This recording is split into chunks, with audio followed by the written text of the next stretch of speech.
अब मैंने क्या किया, यहाँ पर एक रन मेथड बना दिया पब्लिक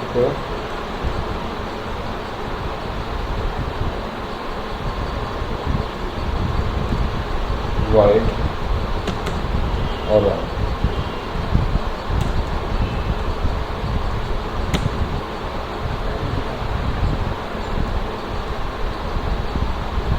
अब इस मेथड के अंदर मैं जो मर्जी टाइप करूँ, जैसे सपोज करो मुझे 1 से लेकर 10 तक नंबर प्रिंट करना है, तो मैंने क्या कर लिया, यहाँ पे एक फॉर लूप चला दिया। फॉर लूप में यहाँ आने के बाद इंटीजर में गए, इंटीजर में एक वेरिएबल ले लिया i इक्वल्स टू 0 और i less than equals to 10 और i प्लस प्लस। यहाँ आ गए, यहाँ आने के बाद हमने लिखा system dot out dot print ln हमने ले लिया, और इस प्रिंट ln में हमने किसको प्रिंट कर दिया, i को। i को प्रिंट करने के बाद यहाँ पर कॉल किया किसको, रन को नहीं, हमें किसको पहले क्लास को ही कॉल करना है। डेमो थ्रेड का रेफरेंस हमने दे दिया डेमो इक्वल्स टू न्यू। इन सब चीज़ों का तो पता चल गया होगा। डेमो थ्रेड, उसके बाद demo dot start stop method जो रन होता है, वो जैसे ही ये कंप्लीट रन होगा वो दूसरे को मेथड को क्या कर देगा, स्टार्ट कर देगा। रन मेथड एग्जीक्यूट हुआ, रन होने के बाद फिर से वो क्या करेगा, ये एक्सटेंड्स जो फाइल है इसके पहले से डिफाइन है, रन के बाद ये स्टार्ट करेगा। बिल्कुल। तो किसी भी मोड में हो, स्लीप में हो, डन में हो, कंप्लीट हो जाए या लॉक हो जाए, एबिलिटी या रिज्यूम हो या नोटिफाई हो, इस पोजीशन में वो तुरंत क्या कर देगा, लास्ट वाला काम ख़त्म हुआ, दूसरे वाला थ्रेड का वो क्या कर देगा, स्टार्ट कर देगा। ये प्रोसेस चलता है। रन मेथड एग्जिस्ट हो जाएगा एक के लिए, जैसे ही एक के लिए रन मेथड एग्जिस्ट हुआ, पहले रन चला, रन चलने के बाद ये सारा प्रोसेस हुआ, तो यहाँ पे टर्मिनेट तो जब ही होगा, तो रन मेथड एग्जिस्ट हो जाएगा। एग्जिस्ट होते के साथ ही वो तुरंत स्टार्ट मैंने वर्क करना स्टार्ट कर दिया। अब यहाँ पे स्टार्ट हुआ, रन करते हैं, 1 से 10 तक हमारे नंबर प्रिंट हो गए, 0 से 10। अब मुझे इसी के अंदर प्रिंट करना है क्या, चलो यहाँ पर ले लेते हैं, इंटीजर में एक वेरिएबल ले लिया a इक्वल्स टू 5, फिर एक ले लिया b comma b equals to 10। उसके बाद मैंने इसमें एक कंडीशन चला दी, इफ मैंने लिखा यहाँ पर a ग्रेटर देन b, तो system dot out dot print ln, और इसमें मैंने डाल दिया a is greater then b। यहाँ एल्स पार्ट में आ गए,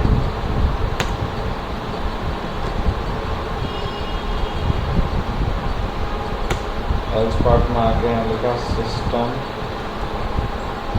dot out dot print ln, और यहाँ डाल दिया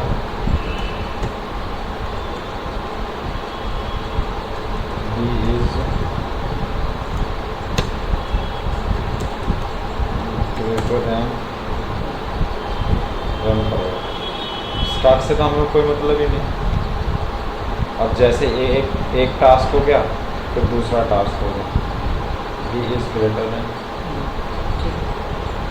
मल्टीटास्किंग हो रहा है, वही साइकिल हमारी यहाँ पे यूज़ हो रही है। और स्टार्ट से हमें अब क्या काम कर रहा है, जो वहाँ पे ये काम यानी ये इसके अकॉर्डिंग जो हम काम कर रहे थे, वो सारा का सारा वर्क प्रॉपरली चल रहा है। ठीक है, आपका एग्जाम्पल समझ आया। लेकिन अगर मैं एक सिंपल मेथड भी लेता तब भी ये रन करता, राइट? लेकिन तो उसका फ़ायदा क्या होगा? लेकिन रन, अच्छा सिंपल मेथड की बात करो, रन Simple- ना लगा के सिंपल में कोई फंक्शन डिफाइन कर देता नहीं उससे चलता। कॉल कर लेता। ये मल्टी थ्रेड मतलब ये मल्टी जो टास्किंग कर रहा वो नहीं चलता। रन के अंदर तुम कोई भी मेथड बना लो, लेकिन रन जरूरी है ना। नहीं, मान लो आप एक सिंपल मेथड डिफाइन करते हैं, ठीक है। जैसे हम जनरली एडिशन मल्टीप्लिकेशन को बनाते हैं, आपने एक कंडीशन ही तो लगाई है। अगर आप वहाँ पे जाके उस मेथड का नाम कुछ और रख देते हैं उनकी जगह, मान लीजिए आपने ID रख दिया, तो नीचे आपने क्लास का ऑब्जेक्ट बना के उसे कॉल कर लिया, तो वो जनरली वो कंडीशन हो तो चलेगी ना। वो ऊपर थ्रेड्स के अकॉर्डिंग रन चल रहा है। एक्सटेंड मैंने किया है ना, हाँ, अगर मैं एक्सटेंड नहीं करता हूँ तब चल जाएगा भाई। यहाँ पे हाँ, जो यहाँ एक्सेल पे नहीं करेंगे तो चल हाँ तो चल जाएगा, हम्म। लेकिन अगर यहाँ पे रन बाय डिफ़ॉल्ट अगर एक्सटेंड नहीं करता हूँ ना तो वो एक मेथड समझेगा। चलिए ठीक है, मान लिया। मैं बस ये पूछ रहा हूँ नॉर्मल मेथड में और इस तरीके से करने में क्या फ़र्क है? नॉर्मल में क्या होगा ना, हर मेथड को तुम्हें कॉल करना पड़ेगा। कॉल करते हैं हर मेथड को। यहाँ किस मेथड को आपने कॉल किया? यहाँ खाली हमने रन को स्टार्ट करवाया और बस वो अपने आप चल रहा है, तो टाइम कंज्यूमिंग हो रहा है ना। अच्छा, देखो जब उसमें कुछ रन टाइम पे भी प्रॉब्लम आती है जब नॉर्मल हाँ। मेथड डिफाइन करते बिल्कुल, यानी यहाँ पे तुम क्या करोगे ना, वहाँ पर हर एक मेथड को डिफाइन नहीं करोगे। मैंने बताया था गेम्स में, हैं। गेम्स और एनिमेशंस में यानी कि इसका ज़्यादा यूज़ होता है। आपने गेम्स में ये खेला, यहाँ से यहाँ किया, यहाँ से यहाँ किया, मेमोरी का इधर कंज्यूमिंग करना होता है। और तुम देखते हो कि हमेशा काम को फास्ट करने, तो इसका जो यूज़ हो रहा है ना, काम को थोड़ा फास्ट करने के लिए यूज़ हो, कोड कम करना पड़ रहा है। कोड कम कर रहे हो ना, जब कोड कम होगा तो काम ज़्यादा फास्ट होगा, टाइम भी सेव होगा, हर चीज़ फास्ट वर्क करेगी। मेन चीज़ हो रहा है, तुम बनाओ कोई दिक्कत नहीं है। लेकिन क्या है कि जब थ्रेडिंग के अंदर आती है ना ये प्रॉब्लम, तुम्हें अभी यहाँ समझ नहीं आ रही। अभी तो तुम समझ रहे हो कि भाई इसका और उसका तुम्हें सेम जैसा लग रहा है, बट जब तुम इसका सर्वर साइड से वर्क करोगे तो वहाँ पर वो थ्रेडिंग को चेक करेगा कि यूज़र ने थ्रेड यूज़ किया है या नहीं किया। कुछ मेथड्स ऐसे अप्लाई होते हैं, कुछ हमारी प्रोग्रामिंग कॉन्सेप्ट ऐसे अप्लाई होते हैं जो विदाउट थ्रेड चलते ही नहीं। जैसे टोस्ट हमने लिख दिया, एक मेथड के अंदर एक थ्रेड हमने बना रखा है, उसी के अंदर पूरा का पूरा एक जो डू इन बैकग्राउंड जो सर्वर साइड का कोड होता है, सर्वर साइड का हमने कोड उठा लिया, वहाँ पे लिखा डू इन बैकग्राउंड एक मेथड होता है जो खुद एक थ्रेड के अंदर चलता है। तो वो सारी चीज़ें हम उसमें वर्क नहीं करते। क्योंकि यही रीज़न जरूरी है ना, ये वाला जो मैंने लिया है मैंने इसके हिसाब से ही एग्जाम्पल बना दिया, ठीक है ना। मैंने इसके क्योंकि अब ये तो तुम्हें वैसे समझ में नहीं आया, लेकिन एग्जाम्पल तुमने इसका देख लिया, एग्जाम्पल के हिसाब से तुम्हें ये समझ में आ गई। जी। अब मैं इसके अंदर चाहे कितने भी रखूँ, कितने भी मेथड्स में इसके अंदर अप्लाई करूँ, कुछ भी अप्लाई करूँ, लेकिन मैं किसी का बार बार मेथड नहीं बना रहा। यहाँ पर पहले हम क्या करते थे, पहले एक मेथड बनाया, उस मेथड के अंदर फिर उसका दूसरा मेथड बनाते थे। पहले एक तो हमने मेथड बना लिया इंसर्ट डेटा, एक मेथड के अंदर यानी a+b, यानी ये वाला जो काम इंसर्ट a और b यानी 1 से लेकर 10 तक नंबर प्रिंट करा लिए एक मेथड के अंदर। फिर एक दूसरा मेथड बनाते थे इंसर्ट डेटा 1, उसके अंदर हमने किसको a b c को अप्लाई कर दिया। फिर एक मेथड बनाते थे, तीसरा मेथड बना के क्लास के अंदर उस मेथड को क्या करते थे, कॉल करते थे। कॉल करके जब वो वैल्यू होती थी, लेकिन हमने सिर्फ यहाँ क्लास को कॉल किया है और क्लास को जो स्टार्ट मेथड के साथ हमने यूज़ किया, उसका मतलब जब जहाँ पर स्टार्ट मेथड यूज़ हो गया समझो वहाँ पर थ्रेड यूज़ हो गया। यहाँ पर हम कोई एक्सटेंड करते थे, किसी भी चीज़ को एक्सटेंड किया है नहीं किया, लेकिन यहाँ पर थ्रेड को एक्सटेंड किया। जब मेरा कंपाइलर जो मेरा JVM है जैसे ही स्टार्ट होगा एग्जीक्यूट करेगा, एग्जीक्यूट करने के बाद वो सीधा स्टार्ट पे आ जाएगा। स्टार्ट में देखेगा कि क्या चीज़ हो रही है, क्या क्लास है, सीधा मेन में ही आएगा ना।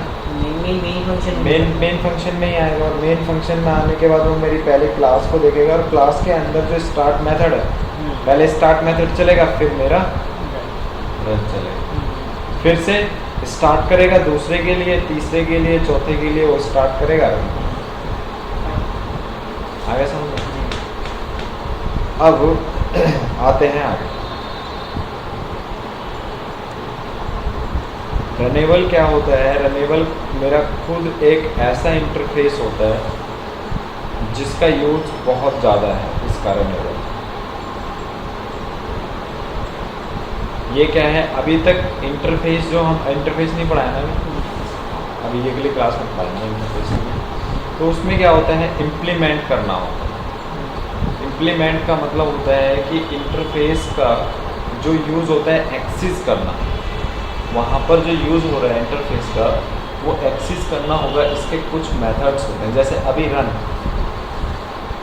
मेथड है, रन मेथड अभी हमें बनाना पड़ा है। अगर हम इम्प्लीमेंट यूज़ करते हैं और इम्प्लीमेंट्स यूज़ करके वहाँ पर थ्रेड का यूज़ ना करके अगर मैं रनेबल यूज़ करता हूँ तो इसका बाय डिफ़ॉल्ट क्या मेथड बनेगा, कॉपी दिखाओ जरा, क्योंकि ये सारा का सारा ना इंटरव्यू प्रोसेस है पूरा का। जो सपोज करो अभी मैंने क्या यूज़ किया है, पब्लिक, पहले मैंने एक क्लास बनाई, क्लास का नाम रखा ABC एक्सटेंड, अब लिखा नहीं जाता है, थ्रेड ओपन एंड क्लोज। अब मैंने यहाँ पे लिखा पब्लिक वॉइड रन। अब इस मेथड के अंदर मैं जो मर्जी अप्लाई करूँ, तो मैंने यहाँ पर किसको कॉल किया है, थ्रेड की पहली जो क्लास थी न्यू होगी। अब इसकी जो स्टेट है दूसरी रनेबल, न्यू तो तुम्हें समझ में आ गई होगी, न्यू प्रोसेस में आया, दूसरे में रन में आ गए न्यू वाला प्रोसेस, न्यू के अंदर हमने रनर स्टार्ट किया। हाँ। अब पब्लिक क्लास ABC फिर से मैंने बनाई, पब्लिक क्लास ABC। अब थ्रेड को मैंने यहाँ पर इनहेरिट किया था। अब इम्प्लीमेंट्स किसको, रनेबल। जैसे ही मैं इस रनेबल को इम्प्लीमेंट करता हूँ वैसे ही इसका ओवरराइड मेथड होगा न्यू रन भी बन सकता है। पहले न्यू रनेबल बनेगा और उसके अंदर फिर वॉइड रन मेथड बनेगा। क्यों? क्योंकि ये मल्टीपल टास्क के साथ काम होता है। मल्टीपल इनहेरिटेंस देखा है, मल्टीपल जावा में अभी पढ़ा नहीं होगा आपने, मल्टीपल इनहेरिटेंस पता है, बट वैसे जावा में कैसे यूज नहीं करते ना, जावा में नहीं पता। वैसे तुमने यूज़ करा होगा, वैसे मैंने सी प्लस में किया था। हाँ, तो वहाँ पर यहाँ पर जावा में यूज़ नहीं किया। क्यों नहीं यूज़ किया? क्योंकि वहाँ पर इंटरफेस के साथ यूज़ होता। जो मल्टीपल इनहेरिटेंस है वो हमारा किसके साथ यूज़ होगा, इम्प्लीमेंट यानी इंटरफेस। इंटरफेस के अंदर इसके खुद के ओवरराइड मेथड बने होते हैं और इस अब मल्टीपल इनहेरिटेंस है, यानी कि इसके अंदर मेरा मल्टीपल चीज़ों के साथ हम यूज़ करेंगे। सिंगल थ्रेड को एक्सेस दिया होगा, थ्रेड सिंपल बन गया। लेकिन जहाँ पर मल्टीपल काम करना हुआ होगा, जहाँ पर बहुत सारे प्रोग्राम्स हमने यूज़ किए हुए हैं, पूरा कोड है जिसमें मल्टीपल, एक थ्रेड तो चल रहा है, एक थ्रेड के अंदर फिर से मुझे दूसरा थ्रेड चलाना है, मल्टी थ्रेड, वहाँ पर मैं इसका यूज़ करूँ। ठीक है ना, एक थ्रेड तो मेरा पहले से चल रहा है। मान लो मेरा जब कोडिंग हम करते हैं, कोडिंग की बात करी तो डू इन बैकग्राउंड एक मेथड होता है।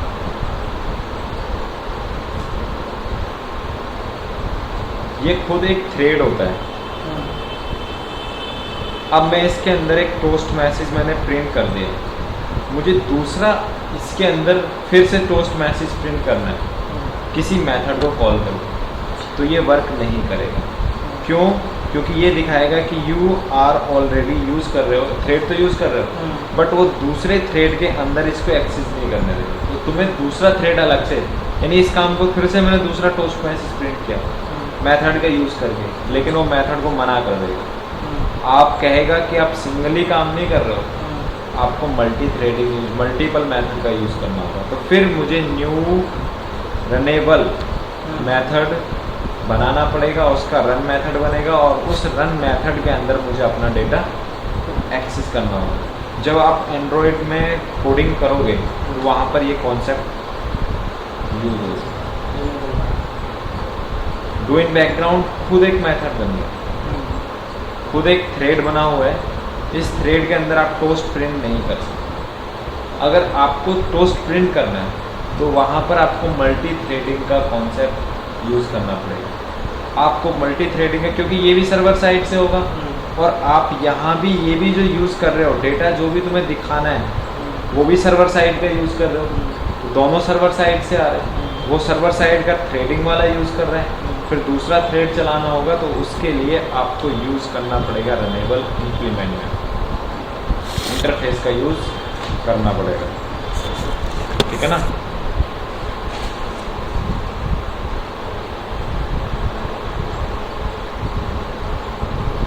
देखो यहाँ पे एग्जांपल भी दे रखा है, जैसे process 1 task 1 task 2 task 3 process 1 हो गया। जैसे ही प्रोसेस 1 कंप्लीट होगा वैसे ही प्रोसेस 2 में आएगा, देन प्रोसेस 3 में। ओएस इस तरीके से इसका काम करेगा।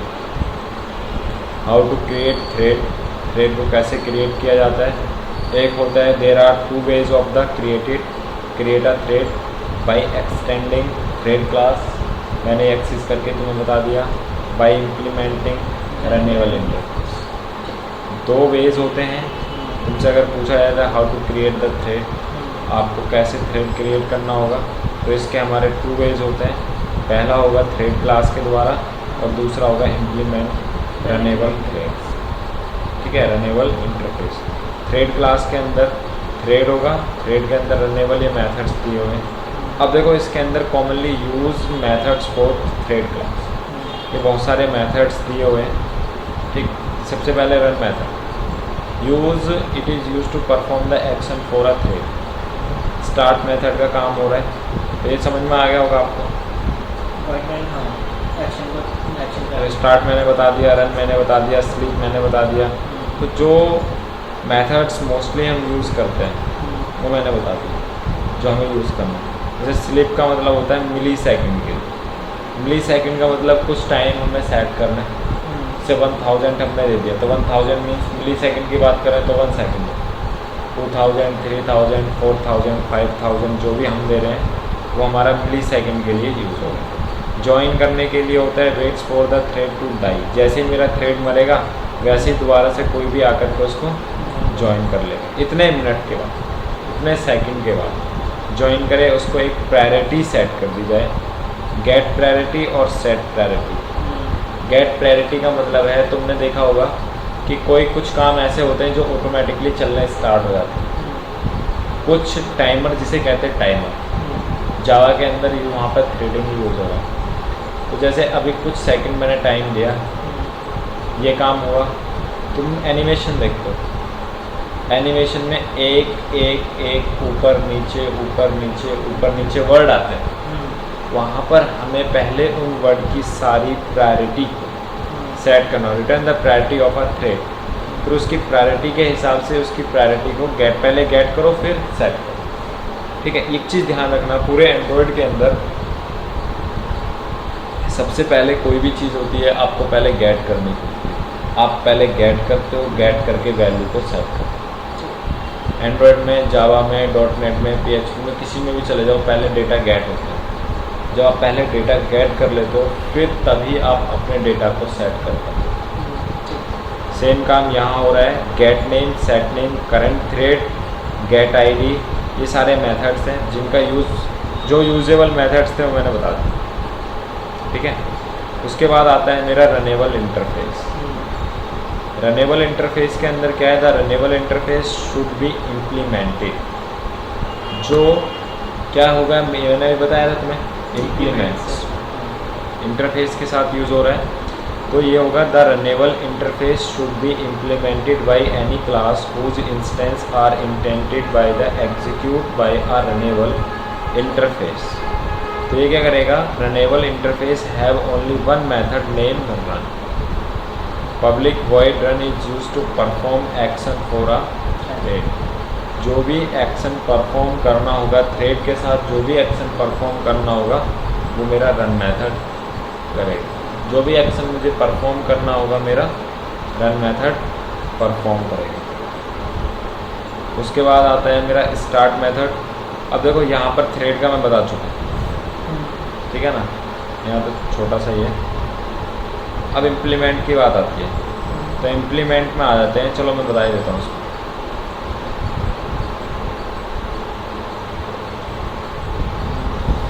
न्यू में जा कर के एक क्लास लेते हैं,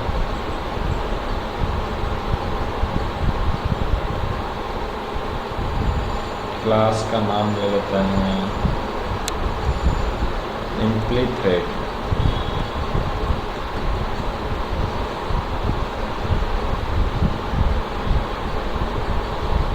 ठीक है, अब हमने यहाँ पर क्या किया, पहले हमने यहाँ पर क्या किया था, एक्सटेंड किया था। अब हम यहाँ क्या करते हैं, इम्प्लीमेंट्स आ गया, इम्प्लीमेंट्स किया किसको, रीडेबल आ रहा है, रनेबल आ गया, एरर दिखा रहा है। ऐड एन एम्प्लॉयमेंट मेथड्स आ गया, जो मैंने तुम्हें बताया था। ये वाला जो इसका ओवरराइड मेथड है, इसमें जो भी तुम्हें करना है आप कर सकते हो। अब मैंने यहाँ पर क्या किया, सबसे पहले हम क्या करते हैं, ठीक है, ये एक काम करते हैं, ओवरराइड मेथड तो बन ही गया इसका, पब्लिक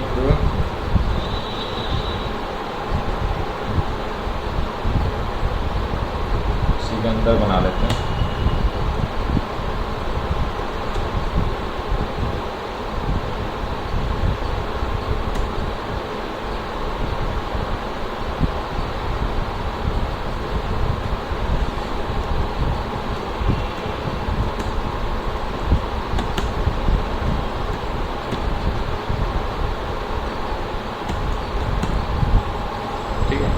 हम तब भी यहाँ यूज़ कर सकते हैं। अब मैंने यहाँ पर क्या किया, सेम काम जो काम हमने वहाँ पे किया था ना, वही काम मैं यहाँ पे कर देता हूँ। फ़र्क बता देता हूँ क्या है इन दोनों में। मैंने यूज़ किया यहाँ पर i इक्वल्स टू 0 और i less than equals to 10 और i प्लस प्लस। यहाँ यूज़ किया system dot out dot println, और इस प्रिंट एलन में मैंने आई रखा, और यहाँ पे मैंने कॉल किया किसको, क्लास को। क्लास क्या है मेरा, implement thread th equals to new thread, वही आएगा, th डॉट स्टार्ट नहीं आया।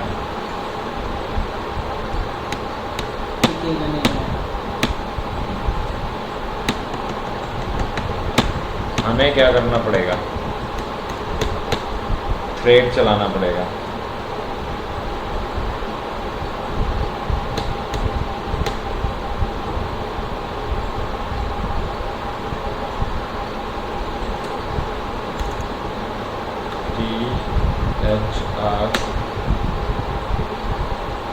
थ्रेड की स्पेलिंग क्या होती है, THREAD होता है। पब्लिक स्टैटिक वॉइड में थ्रेड आ गया। थ्रेड का रेफरेंस मैंने क्या दिया, TH equals to new thread. अब इस थ्रेड के अंदर मुझे चलाना होगा किसको, इस TH1 रखता हूँ, इस TH को। अब ये जो TH1 होगा वो क्या करेगा, स्टार्ट। ठीक है, पहले जो भी मेथड होगा अब वो उसे कोई मतलब नहीं है, अब वो चलाता रहेगा, उसे कोई मतलब नहीं है। इम्प्लीमेंट्स के साथ मल्टीपल वर्क करने के लिए, वो सिंगुलर था। एक प्रोसेस चला, फिर दूसरा प्रोसेस चलेगा, फिर तीसरा, यानी रनेबल इंटरफेस के साथ इस तरीके से हमें वर्क करना। पहले स्टैटिक का फिर एक सेट बनाना पड़ेगा, फिर उसके अंदर फिर उसको कॉल करना होगा। बिल्कुल। अब यहाँ पे ले लो इंटीजर में एक वैल्यू ले लो A equals to 100 1000 two comma B equals to 2000 comma C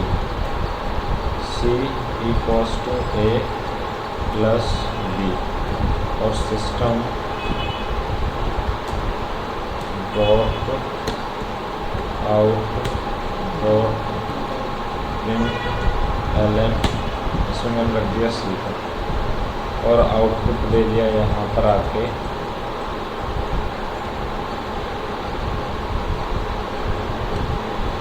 some of two numbers equals to, इतना देने के बाद रन किया।